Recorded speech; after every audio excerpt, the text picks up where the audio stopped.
item for today, or the item for today, and that is fire prevention messages. And we got to welcome a man who has had, believe it or not, looking at him, 30 years experience in the fire service. He looks like he's just finished college, really, to me. But, anyway, Simon Nicholls. He's been a member of the fire service for over 30 years, predominantly serving as a whole-time operational fire officer to a station after station. He's come from Tiverton this morning. More recently, his role has been centred on prevention work, fire safety, road safety, water safety, and he talks to lots of people, including youngsters at schools and colleges, and also working with vulnerable children and adolescents who have an unhealthy interest in fires. So without more ado, Simon. Thank you very much. Thank you.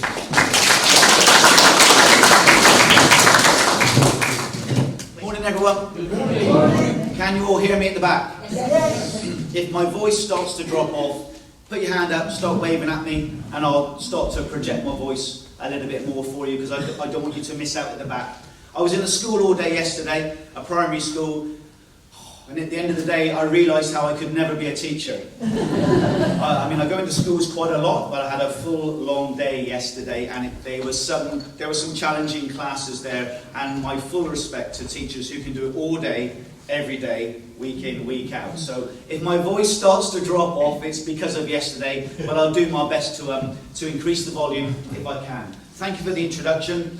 Absolutely right. I've been in the fire service for 35 or so years now, but since COVID, or just before COVID, had a change of role and started working in our prevention education area department, that kind of thing, which takes me all over the southwest.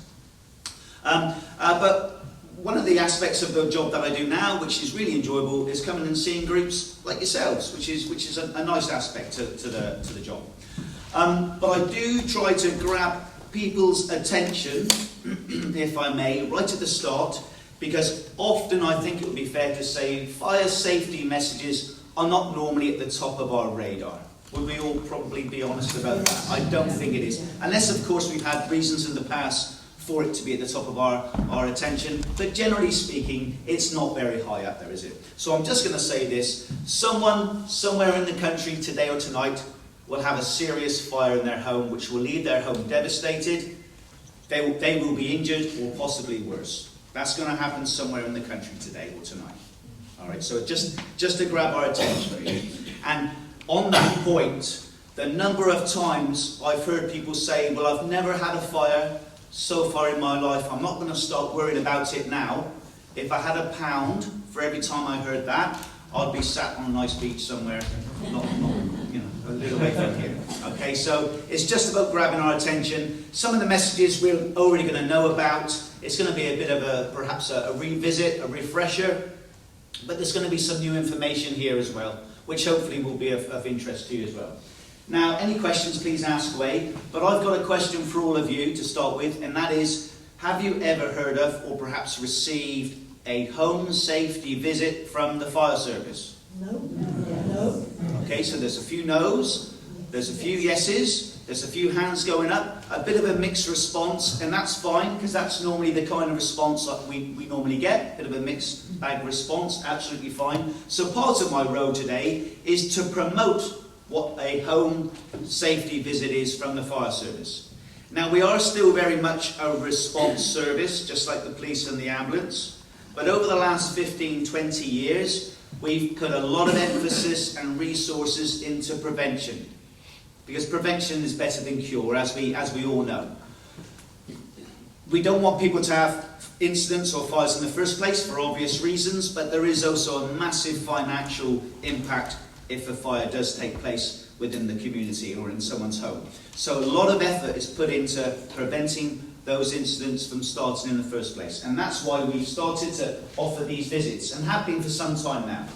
A home safety visit from the fire service. It's completely free. There is no hidden charge whatsoever.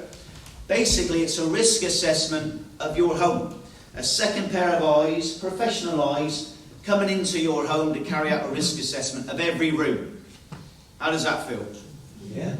Okay, sometimes people aren't too keen on that, the idea of that. You know, a nosy Parker, you know, coming into your home, having a look around, that's how it perhaps kind of feels.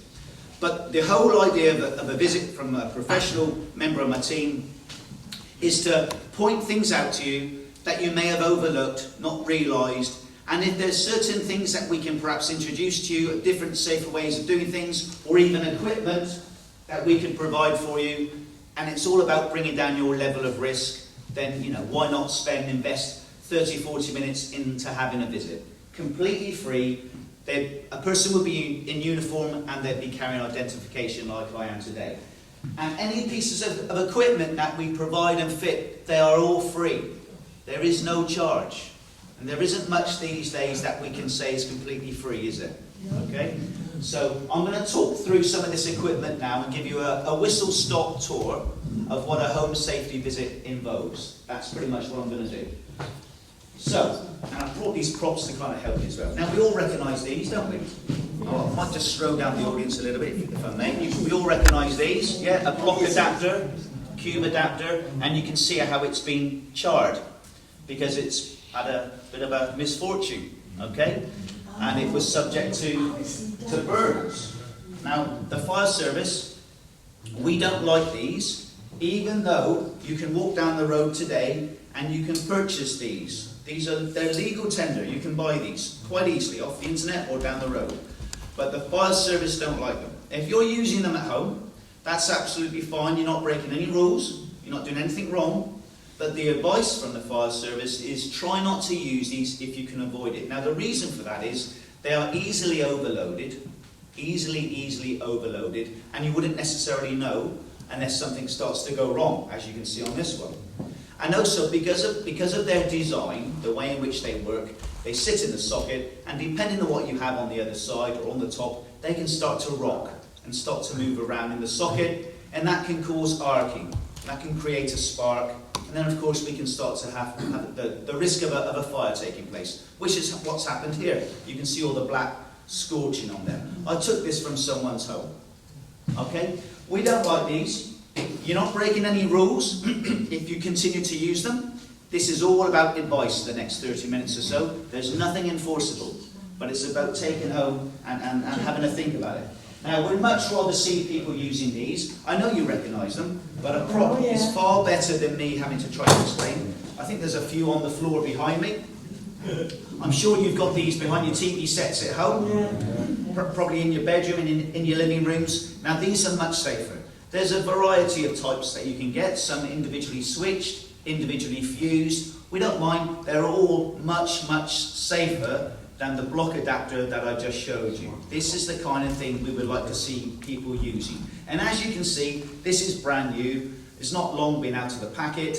It's nice and clean. It's all in good sound order. The flex is all nice and sound, and the plugs are all nice and secure, and there's nothing rattling inside. It's brand new. Okay? If we went into your home, if we gave you a visit and we felt that you needed a new one of these or a new couple of these, we will go back to the van, get them out of the packet and fit them for you. No charge. Now compare that one to this one. I've got to be a bit careful with this one because it's about to fall to bits. Now you can all see, I will stroll down through the audience again. Now you can see the tape wrapped around the flex. I'm not going to wave it too much because the plug's a bit loose. You can see the discolouring that's taking place. And if I was to shake it a little bit, you'd also hear things inside rattling around. Okay, and you can see the exposed bare wires and the tape around the plug as well. Now this item, pretty much exactly the same as that one, apart from being in a worse state. I got this from someone's home who had a fire. Okay, I took this from someone's home who had a fire. And this didn't cause the fire. The fire was caused by something else. But when I saw this in the person's home, I pointed out to them how dangerous it was, and I asked them if I could take it away. And obviously they said yes, they were happy for me to take it away, I did so. But they thought I was going to throw it away. But I thought I'd hang on to it for demonstration purposes like I'm using today. Okay? Because this is obviously a fire waiting to happen. You can see how bad condition it is in. Now, I'm not suggesting any of you at home have anything quite as bad as this. I wouldn't dare suggest such a thing. But you may have these items in your home, and they've probably been there for years and years and years. And if they are starting to show some wear and tear, which can happen, sometimes things can remain hidden in plain sight. Do you know what I mean by that? Yeah? Because you just become so used to things being there. You may not have noticed that some of the wires just in the corner are starting to protrude and starting to become visible. You may not have noticed how discoloured and perhaps, may I say, a bit dirty that the unit is starting to become. You may not have noticed that when you plug the plug into the socket, the pins are a bit hard to push into the socket. Just general wear and tear. If your extension leads are starting to look like that, it might be time to replace them. If you have a visit from us, like I said, we would go out to the van and bring in a brand new one for you. Have you all heard of the term daisy chaining? Okay, so if you have that's when you plug one extension lead into another one, into another one, into another one. So if you have a socket over there on the wall, and the task that you want to complete is over on this side and you can't reach, then you plug one in, you plug another one in, you plug another one until you reach the task. That's not good practice, okay? You need to either have a new socket installed or have a proper long extension lead on a reel and take all the lead off of the reel so you can get to do the job properly. Don't plug one into another, into another, into another. That's a common cause of fires in the home as well. Okay, so that's a little bit about electric leads. I will just mention this, you probably wonder why, but again it's often a cause of fires in our homes, our toasters. It's so easy to forget to empty that crumb tray. It really is. You're probably thinking, what's he talking about that for? I'm mentioning these things because from stats and from data and from experience, this is how fires often start in our homes. Don't forget those crumb trays in your toasters. And also, because of where you store it, lots of people store their toasters in the corner of the kitchen underneath a wall cupboard. Am I right? Yeah, you're not breaking any rules. This is only advice. Now, over time, months, years probably, as we use our toasters, that radiated heat, as it travels up, hits the bottom of the wall cupboard. Nothing wrong with that. But it does mean the bottom of the wall cupboard becomes absolutely bone dry over the course of time. Absolutely bone dry.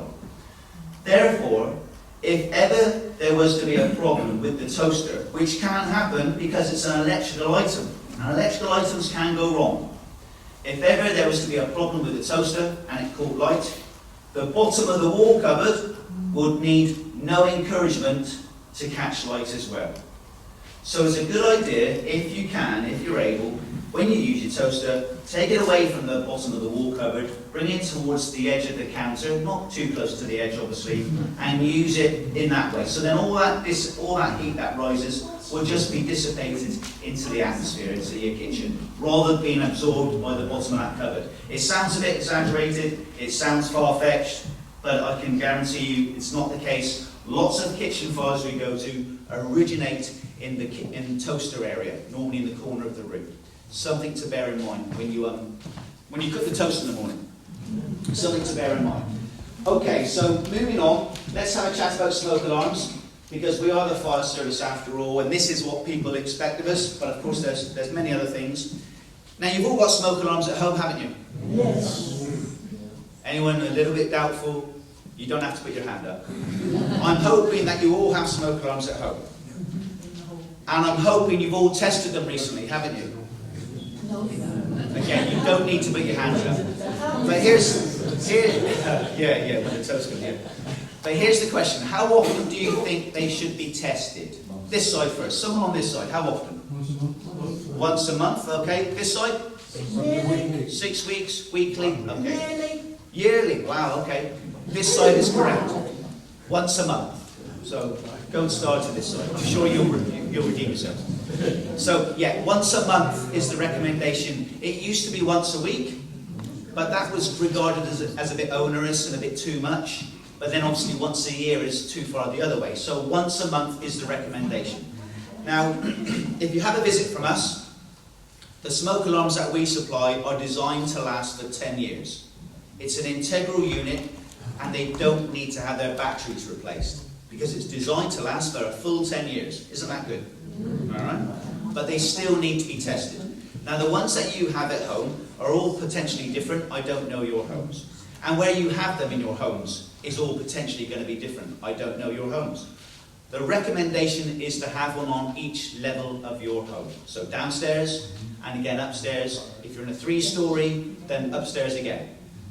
Everyone's homes are different, so I can't comment individually.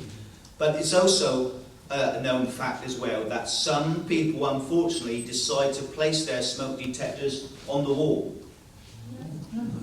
That's not a good idea. I'll explain why. So if you place your smoke detectors on the wall, you will lose 30% of their efficiency. Now there's hose all the way around there, there's hose designed to gather the smoke. And if they're on the wall, then the smoke rises, all these hoses up here become redundant and are not going to work. You lose 30% of their ability to go off. So if you have them on the walls at home, you may want to review that, perhaps. Have a visit from us, we can come along and help you with that. The ideal place, of course, is on the ceiling, just like the ones above our head now. There's one up here, there's one down there, I think. Excuse me. That's how they're designed to work correctly. Now, sometimes people choose to put them in the corner of the room, right in the corner of the room, because they're not the most attractive of items, are they? And sometimes people don't want to have them right above their heads because they don't look very nice. And they put them in the corner of the room. The problem with that is, because of the way in which smoke travels, the smoke can sometimes bypass the corner of the room, go around it, it can miss the detector, and the detector won't activate as soon as you would want it to. So have them in the corner of the room is not a good idea. Sometimes people place them too close to tall furniture or beams. Sometimes we have beams in our homes. And again, because of the way in which smoke travels, it can miss the detector, bypass it, and again, it's longer before it activates correctly. So there is a bit of skill involved in putting them in the correct place. If you had a visit from us, we would come along, we would review what you already have, take them down if you gave us permission, and refit the ones that we supply for 10 years, and would refit them in the correct place. Now, we talked about once a month. Brilliant, well done. Once a month. At the same time as testing them, though, it's a good idea, if you can, just to offer the end of the hoover, the vacuum cleaner, the nozzle. Just offer it up to get rid of any dust or cobwebs or any little midges that may have gone inside the hose. Just get rid of anything that may have gone inside there. There's 2 reasons for that. It stops it from going off by accident. Because as we know, when they keep going off by accident, it becomes a nuisance, and sometimes people are tempted to take them down, and that does happen. So just a little bit of maintenance, keep them nice and clean, and at the same time as you test it. And also by keeping it clean, it helps to ensure it will go off at the correct time, should you ever need it to. Is that clear? Have I explained that okay? Okay. Are you all confident that you would hear your smoke alarm at 3 in the morning? Excuse me, whilst I have a... Yes. 3 o'clock in the morning.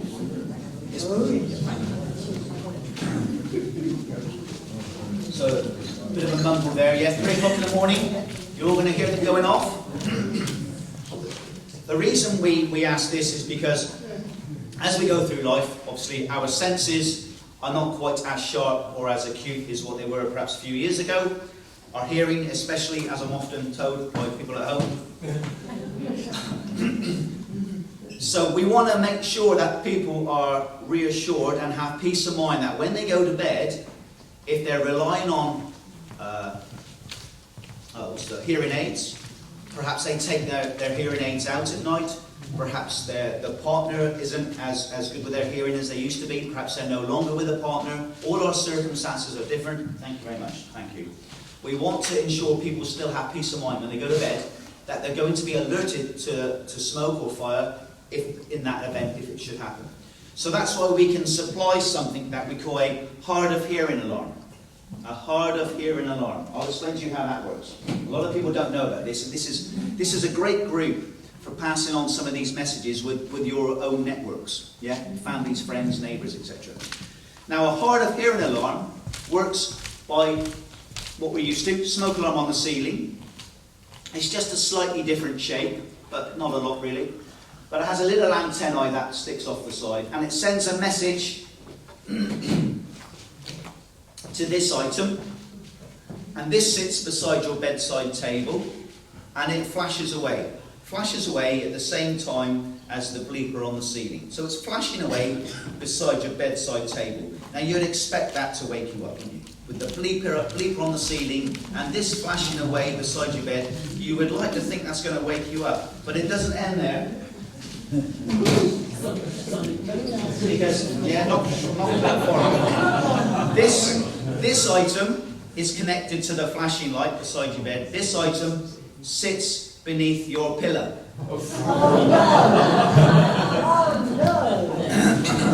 And it vibrates. And it is as violent as that.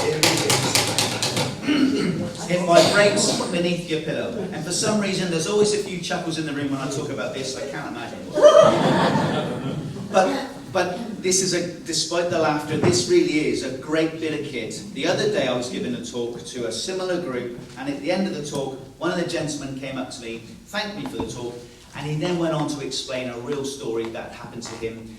And his words were, this had saved his life. Those were his words. He had a fire in his home. This woke him up.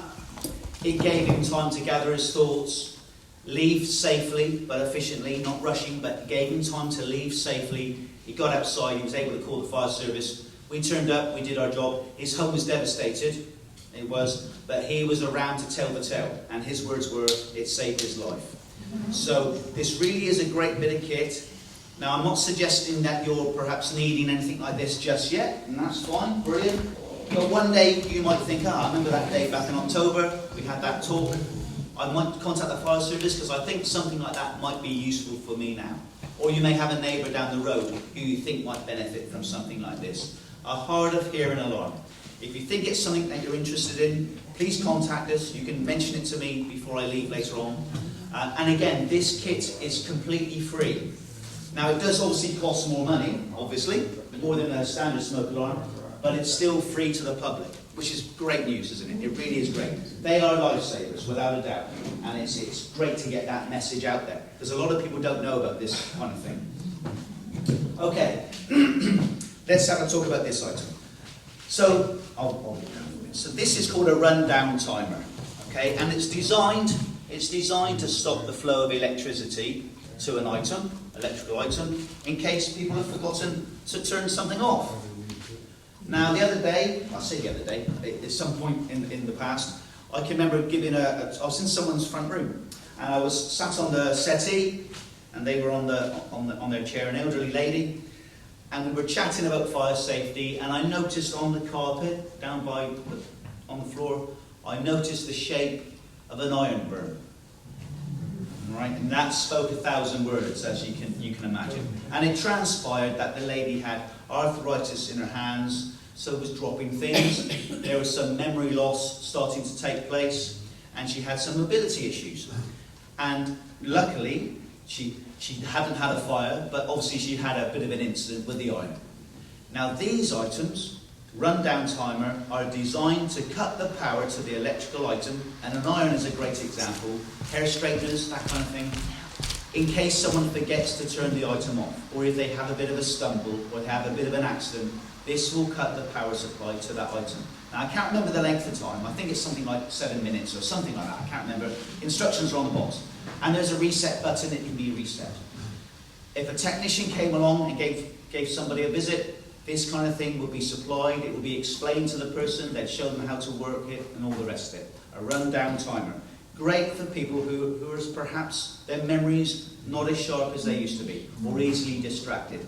Again, maybe not for you just yet, brilliant, but maybe for your vulnerable neighbour down the road, or maybe another member of your family to have a think about. A rundown timer. Again, completely free. Things that people often don't associate with the fire service. Okay, people mostly think it's all about smoke alarms and that's the end of it. But there's far more to it than that. Okay, let's have a chat about distractions.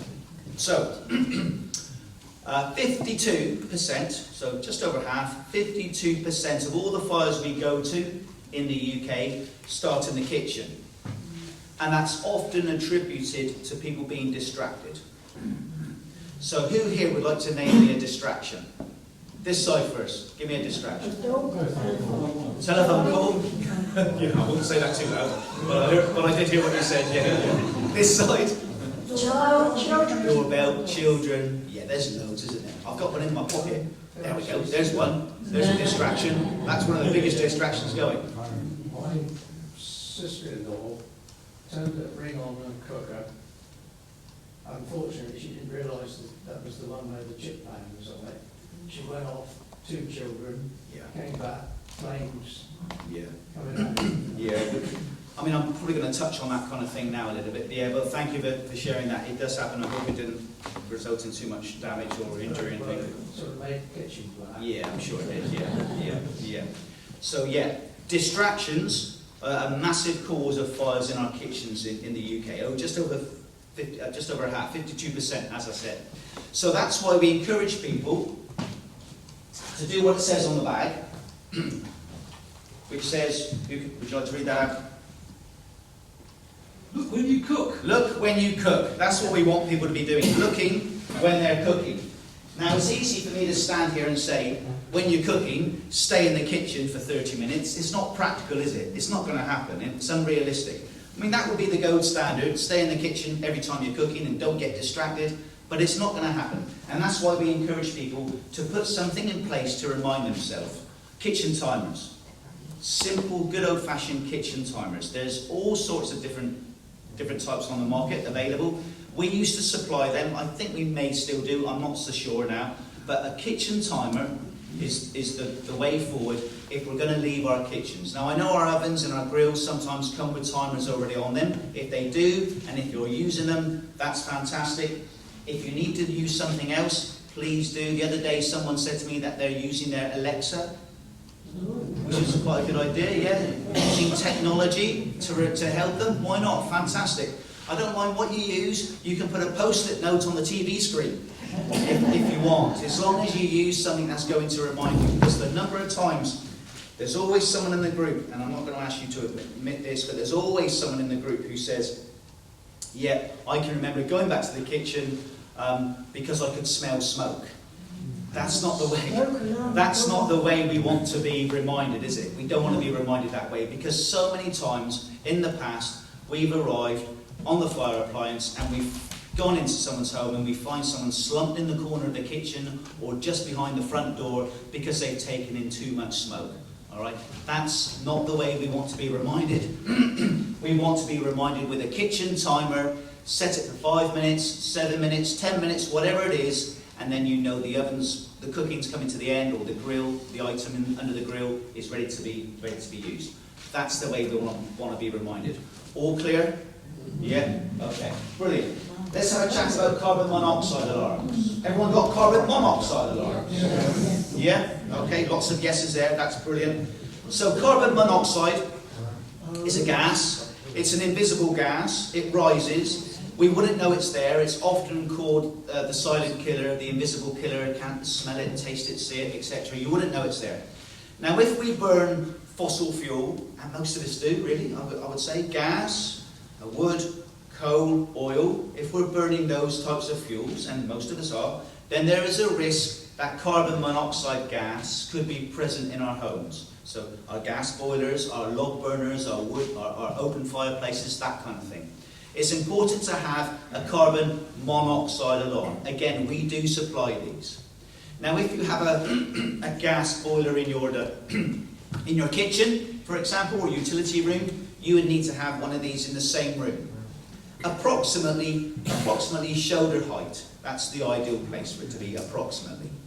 But if you also have a log burner or an open fire in another separate room, you need to have another one of these in that room as well. One per house. If you have more than one appliance, is not enough. You need to have one per room, if that makes sense. Okay, so that's something to think about. But like I said, if you have a visit from us, this will be discussed with you, and the technician will go to the van and bring in another one. I think the ones we supply, I think these are designed to last 7 years, I think, something like that. Now, if you have these already at home, fantastic. Sometimes people say to me, oh, my alarm was going off the other night, but I didn't know what to do, and they just kind of ignored it. Not their smoke alarm, another alarm, and they didn't necessarily know what the alarm was. It could easily have been their carbon monoxide alarm, because so much emphasis these days are placed on testing our smoke alarms, which I hope we all do, but there's not much emphasis placed on testing our carbon monoxide alarms. And there's not much advice out there about what to do if our carbon monoxide alarms were to activate. We don't generally know what to do we? So the advice is, firstly, if you identify it as being this that's activated, please don't ignore it. Okay, it's gone off for a reason. Open your doors and open your windows. So if there is a gas present, it's going to go out to the atmosphere. And also you yourself go outside and get fresh air into your bodies. Don't stay in your home potentially breathing in that lethal gas. You can call the fire service and you can call us on our emergency number. You can do that to get advice. We may even turn it into an incident and come along, because we carry the monitors on our fire appliances and we can check for you. So you can do that. Please don't stay there and be doubtful about that.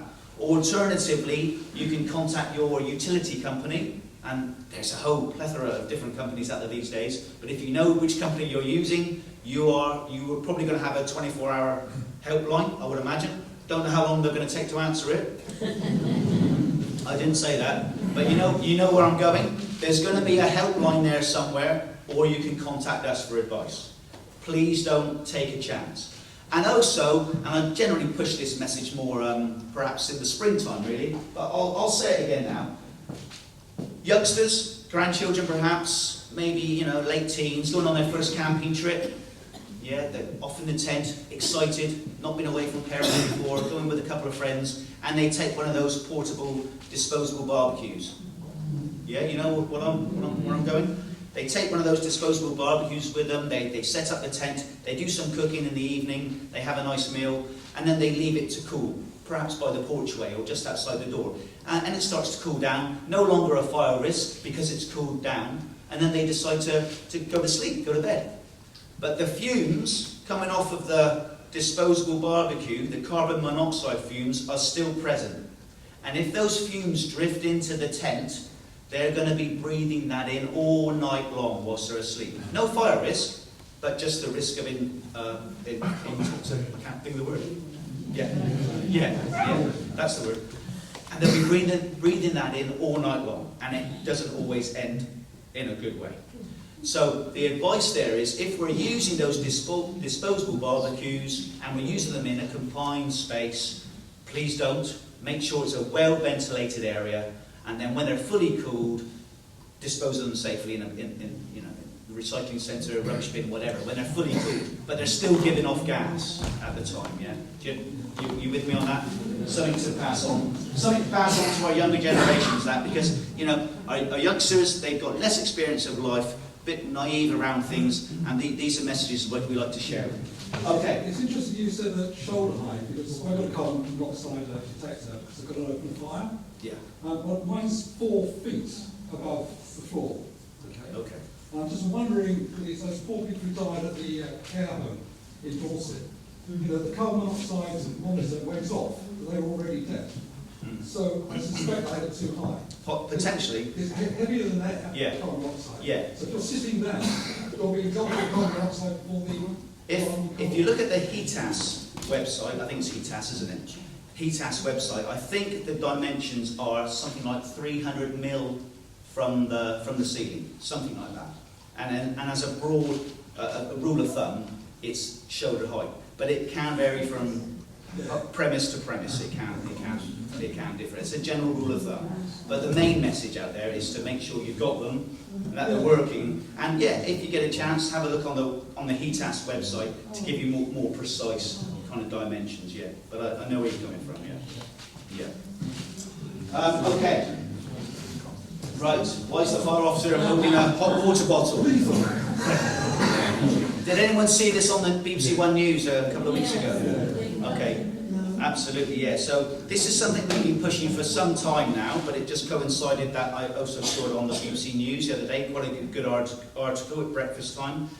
Now, we're going through, and have been for some time now, cost of living crisis. Yeah, last year, couple of years. And people have been, and still are, trying to save their pennies, turning down the gas boiler, not having it on so often, maybe not putting on the log burner so much, that kind of thing. But when they go to bed in the evenings, they still want to be as cosy as possible. So they've started to reach for their hot water bottles that have been buried under 20 pairs of shoes for the last 10 years. Yeah, you know where I'm going. And they discover their hot water bottle, they get it out of the wardrobe, yeah, they dust it off, brilliant, and they start using it. What's going to happen 10 minutes later? It's going to burst, it's going to perish, exactly, yeah.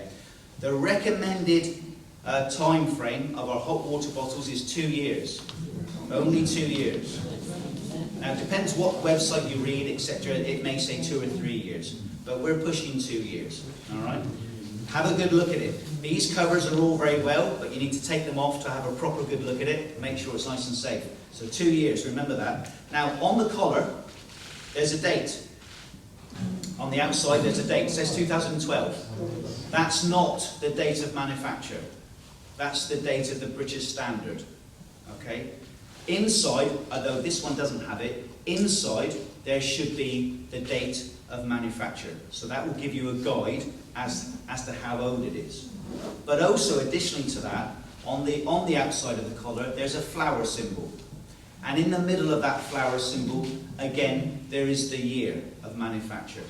And there's a series of dots around the outside. There's 12 segments, and in those segments there's a series of dots. And if there's 8 segments filled with dots, then it means it was August. If there's 3 segments filled with dots, it's March. Okay, so that gives you an idea of when in that year it was made. So when you go home later on, if you're a regular user, or even if you're not a regular user of hot water bottles, you might want to just check.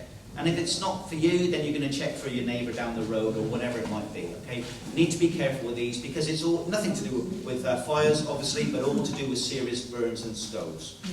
That's a bit of a message here that our other health professional partners are also pushing as well. Right, we are getting there slowly. I'm going to have a slurp of water, if I may.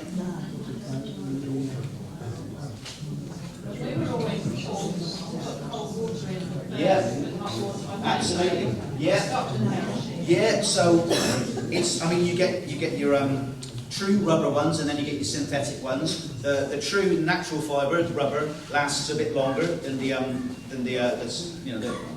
replacement ones, replica ones. But yeah, putting some cold water in the hot water bottle first is always a good practice, and also filling it horizontally. So as you put the water in, air should come out. There is a bit of a knack to doing it. To do it like that isn't fantastic.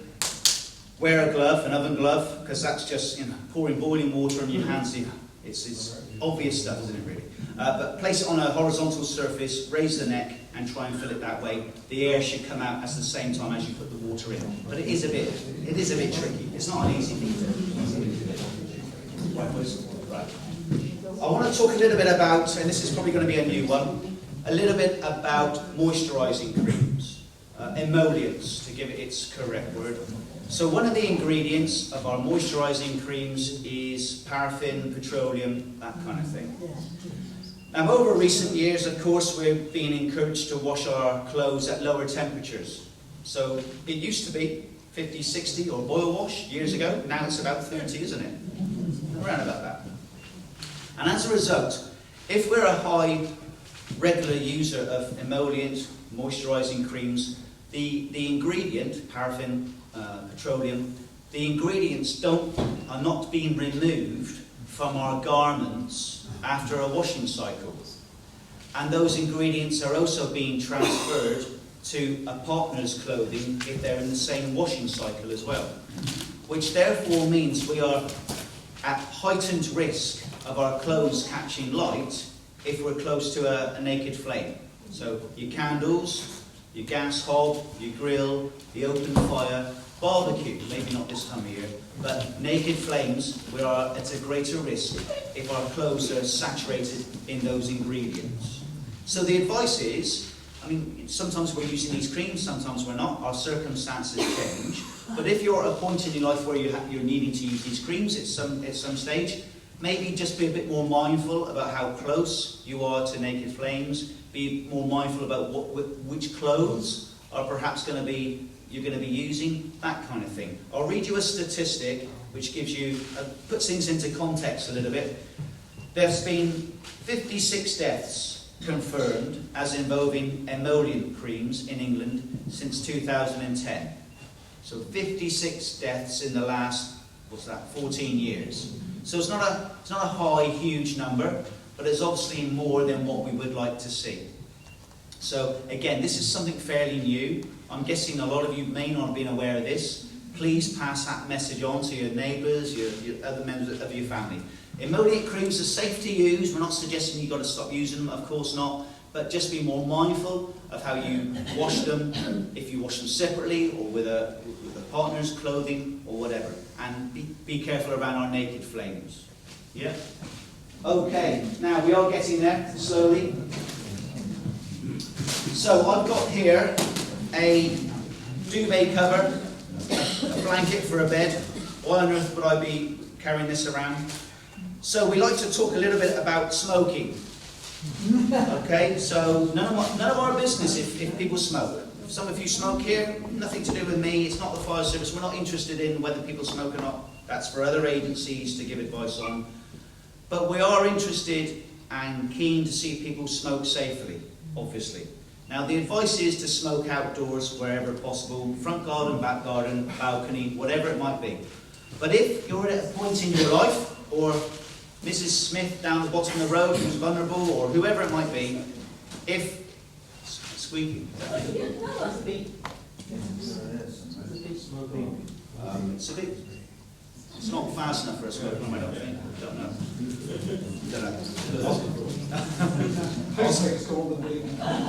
Yeah. So, that's okay. We do like people to smoke safely. And if someone's at a point in their life where they perhaps are poorly, they're immobile, maybe bedridden, infirm, maybe even on the last stages of their life potentially, but they still choose to have a cigarette, maybe in bed or in their favourite armchair, we can supply fire retardant bedding. So this is just a sample, it's a duvet cover, but we can provide the full works, the pillowcases, the mattress cover, duvet cover, sheets, blankets, the full works, so that if someone was to drop the cigarette or push over the ashtray, it would land on the material and it would smolder out to a black mark. It wouldn't catch, it wouldn't start to ignite and start to develop into a fully developed fire. So fire retardant bedding, again, very expensive item, but it's of no cost to the member of the public that we think for. So again, that's something to pass on to people who you feel might be perhaps potentially at risk. A little bit about charging items. Have I got the charger here? Yes. I'm okay for time? Yes. Yeah. If I'm going too fast, just say. Or I don't want to be sending people to sleep either, so just say. So, chargers. We all recognise chargers. Our devices, our phones, our tablets, our laptops, etc. Now the advice is try not to leave your chargers on charge, your devices on charge at night time. This is a big message we push in schools because we try to get them into good habits. So at night time you go to bed, let's say for example 10 o'clock, you go to bed, you're on your device, on your phone, and you're reading something, you might be on TikTok, or whatever it is these days, whatever it might be, you're on your phone, and you get a bit sleepy and you nod off. If your phone's still on charge, and it's still on your bed, it could end up underneath the pillow by accident, of course. It could end up underneath your duvet. You could even roll on it. What's going to happen to the device? It's going to get hot, of course it is. Now this is a big message for our youngsters in schools because they have their first phone and we try to teach them the right way at an early age. The advice is we need to try to leave our devices on a hard surface. So your bedside table. And then the gold standard is to switch off at the wall and to unplug it. Try not to just just take the device out. Because if you leave it plugged in and the end is on the carpet or on the pillow, that can still get hot in time, especially if the charger is potentially defective. And also, when you charge your phones, try to make sure you always use the correct charger for the device. Sometimes these are faulty and you have to get a new one. Please try to get one from a reputable dealer, okay, with a British standard and a kite mark and all that kind of thing, and the one that's correct for the device that you have. If you try to mix and match and just find another one that fits, oh, it's doing the job, that's good enough, you don't know what could still be going on inside here and inside here that could be dangerous. You need the right charger for the device. That really is important, and that's on the increase up and down the country, where people are leaving things on charge at night time. Now, I know they come with safety features, some of them do, not all of them. There are safety features out there, but the biggest safety feature, of course, has to be switching off and unplugging. That is the gold standard.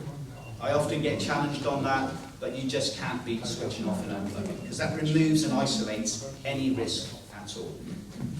And on that subject, lithium batteries. Again, this was on the news a little while ago. So this has a lithium battery, and lots of things have lithium batteries these days. If I was to put my phone on charge down there by the door on the right, so just a standard fire door, isn't it? If I was to put it on charge down there, and we were here all talking, but I didn't know that my phone was overheating, if it caught light, within 30 seconds we would not be able to go out that door. It's very explosive, it gives off poisonous gas, we would not be going out that door. Honestly, in those just few seconds, 30 seconds, that exit would no longer be available to us. So the point, and that's just a small item. Imagine how it would be with larger items like mobility scooters and these kind of things. So the advice on when we charge these items, try to do it when we're awake, when we're alert, and try not to place them in routes in escape routes that we would use if we needed to leave in a hurry. Again, there's been some big articles on the BBC, and it's not been pleasant to watch because people have not, come out of it very well. Try to put your items on charge that are not near the way you would leave if you needed to leave in a hurry. And I'm just going to finish on this one because I'm conscious of time. So when we go to bed at night, there's a few things that we can do to make our as safe as possible. You probably won't like this, but it is the advice. If we can close as many doors as possible, that is always going to be a potential lifesaver because of the passage of smoke, all right? Now, if you don't want to close all your doors, I understand that, but a compromise can be to close the kitchen door, where lots of fires often originate, and the lounge door, because that generally would mean keeping your staircase protected from any smoke travelling out into the staircase. All your homes are different, so I can't comment on individual homes. But generally speaking, if you can close those doors, that keeps your exit route nice and clear. Try to make sure as well, at night time when you go to bed, you have a phone close to you, but not on charge, but you have it close to you in case you need it in an emergency. And also make sure you know where your keys are. Now, you may not need keys to unlock your door, because all locks can be different, but if you do need keys, make sure you know where they are, easy to hand, preferably, okay, rather than walking around the home trying to find them. We don't really want that. And it's never a bad idea to have a torch to hand, because in the event of a fire or heat in your home, if it was to touch the electrics, you would lose your lighting pretty quickly, immediately, and therefore your panic's going to increase. So having a torch to hand beside your phone, beside your keys, that kind of thing, and that's always a good idea as well. So that's what we call the nighttime routine. Not a bad thing to try and adopt if you can. And one last thing now, I'm going to finish. I can remember going to a very serious fire, nowhere near here, somewhere else in the county.